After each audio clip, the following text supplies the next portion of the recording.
Mata upu e lua se fulufitu.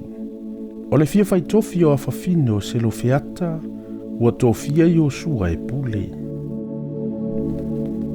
O na o mai ai le o afafine o se lo feata, o le atali o e feru, o le atali o kiliata, o le atali o makiru, o le atali o manase, o ainga i o manase, o le atali o Iosefa, o ingofu i o na afafine, o maala, manoa, mahakelu, mamaleka, matiresa.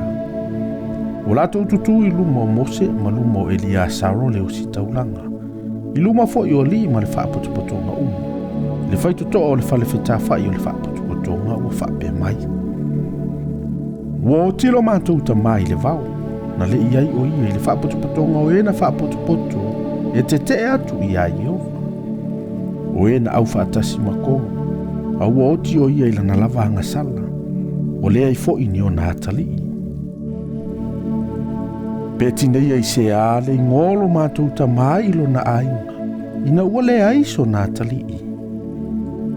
Ina au mai ia ia te i mātou, so mātou whanua whaatasi ma le au solo mātou ta mai. O na avatua i le mose o la lantou upu i luma o Jehova. No whetalai mai i le o Jehova ia mose ua whape mai. E tonu le upu a whawhino se lo feata. E te avatu lava ia te i lato uso lato lava tofi whaatasi ma le au uso lo lato tama. E te tuina atu ia te i lato le tofi o lo lato tama. Ie whai atu fo i le whanaunga Israelu. Ie whape atu. A whai oti se tangata, ai le aiso nā talii. O nau tautu ina atu ai lea, o lo na tofi i lo nā whawhine. A whai fo i le aiso nā whawhine. O nau tautu ina atu ai lea o lo na tofi i o nauso. A whai fo i le aini o nauso. O nau tautu ina atu ai lea o lo na tofi i uso o lo na tamaa. A whai fo i le aini uso o lo na tamaa. O nau tautu ina atu ai lea o lo na tofi i se tasi o lo na ainga. O lea wau pito mai i a te ia i lo na ainga. E whai fo i mona. E whai fo i le nā mea ma tū la fono e whaatonua i le whanaunga Israelu. E pei ona poloa i mai ai o Jehova ia Mose. Ua whetalai mai fo i Jehova ia Mose. Ia e aluai le nei maunga o Aperima. Ma vava ai le nuu o tu ina atu i le whanaunga Israelu. E te ilo ai. Ona whatasi ina atu ai lea o oe fo i lo nuu. E pei ona whatasi ina atu Arona lo uso. A wana o lua fo vale i la upu i le vao tisina.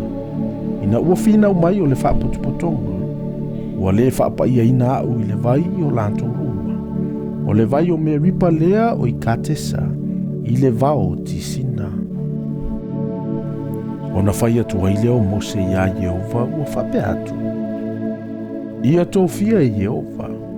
Le atua o nganga o tangata uma. Se tangata e pule i le whaapotopotonga.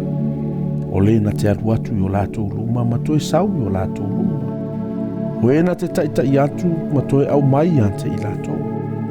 Ina nei avea o le whaapotopotonga a Jehova. E peo mamoe ua le aiso lanto leo leo.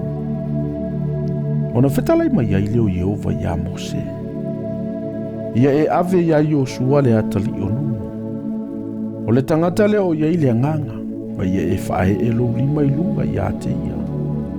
Ia e tu atu fo ia te ia i luma o Elia Saro leo si taulanga. Ma luma o le whaapotopotonga uma. Ma ia e sauni atu se upu ia ante ia i o lato luma. Ia e tu atu fo ia ante ia o nisi o lo mamalo. Ina ia whaalongo ai le whaapotopotonga uma o le whanaunga Israelu. E tu fo i o ia i luma o Elia Saro leo si taulanga. Na te whesili fo i mo ia i le whaatonunga o le urima i luma o Jehova. O lana upu lantou te o atu ai. O lana upu fo i lantou te toe fo i mai ai.